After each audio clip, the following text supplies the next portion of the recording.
they're coming back. They're coming back. They got a live scrimmage game today against the Dallas Mavericks. But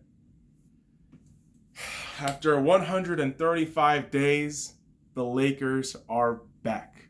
And yes, 135 days ago, the Lakers took on the Brooklyn Nets at home at the Staples Center and lost 104-102. And this was days prior to sports ball being destroyed by the infamous sports ball apocalypse of March 12, 2020. And, I had to go back and rewatch the highlights of this game, and a couple of curious parts.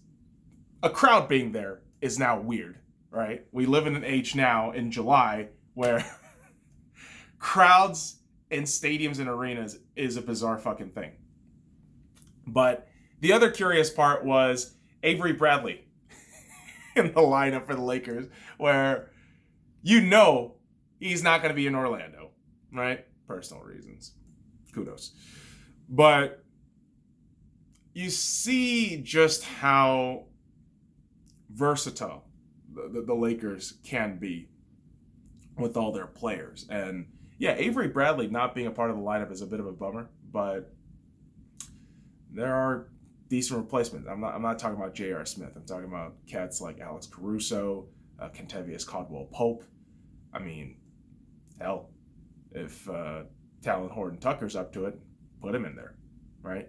But getting back to this Nets game, a consistent battle between these two teams.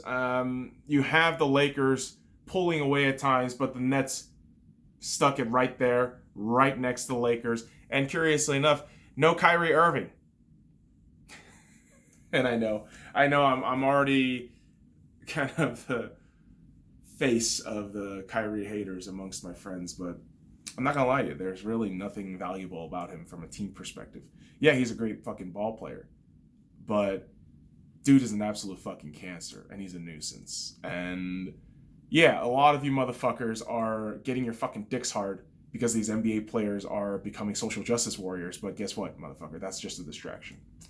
If you actually are an athlete and you actually give a shit about your fucking sport, you're battling for a championship. You're battling for success, which a lot of these cats clearly don't have that mentality to do. And man, I mean, I'm watching this Nets team, remembering what I watched in March and watching the highlights again and thinking, this is a really cohesive unit without Kyrie. And very curious to see what they can do in the bubble. But in this game in March, they soaked up the pressure from the Lakers. I mean, they only trailed 56-58 by halftime.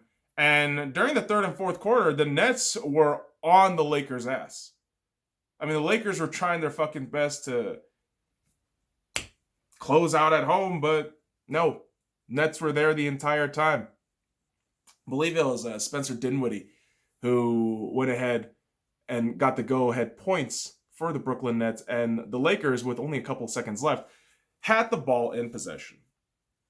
You got LeBron James who goes for a layup, completely fucking misses, and the ball goes out of bounds, and thankfully it's a Lakers ball. With about 6 seconds left, LeBron James kind of tries the same maneuver again, running into the paint, possibly going in for a layup to tie the fucking game and maybe get a foul to potentially put the Lakers up by 1 point. But he sees a wide open Anthony Davis on the three, right fucking there and a couple feet away from him. And AD, with an opportunity to win the game, misses. And the Lakers lose 104-102. And you know what? Back then, in March 10, 2020, I thought, oh my God, this doesn't feel like a significant loss, but it is a loss that we have to think about. It's a loss that the Lakers have to brush off and, learn from. But of course, we know that mindset never came through fruition because just a couple of days later, Kung Flu completely wiped out all of sports ball. But it's coming back. It's fucking coming back, kids. I mean, listen. We got actual fucking basketball, not scrimmage shit, actual basketball happening next week, July 30th, against the Clippers in Orlando, boys and girls. And yeah, dude, 135 days.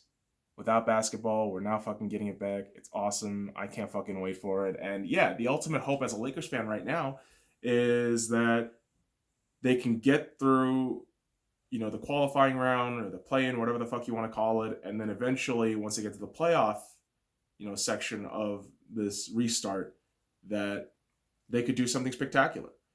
And do I have optimism for the Lakers to do well? A bit. But it's also met with some reality that other teams throughout the league are fantastic. I mean, the fucking Dallas Mavericks, the team that the Lakers are going to have a scrimmage game against today on Thursday, July 3rd, 23rd, that's a team I'm looking at and thinking, oh, man, maybe they got a fucking chance. Maybe they have an opportunity to get shit done.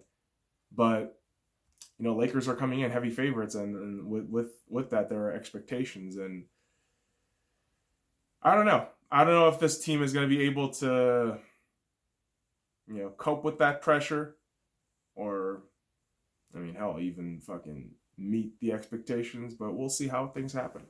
The next 8 or so days before the official restart should be very, very curious. And yeah, we'll keep a close eye out.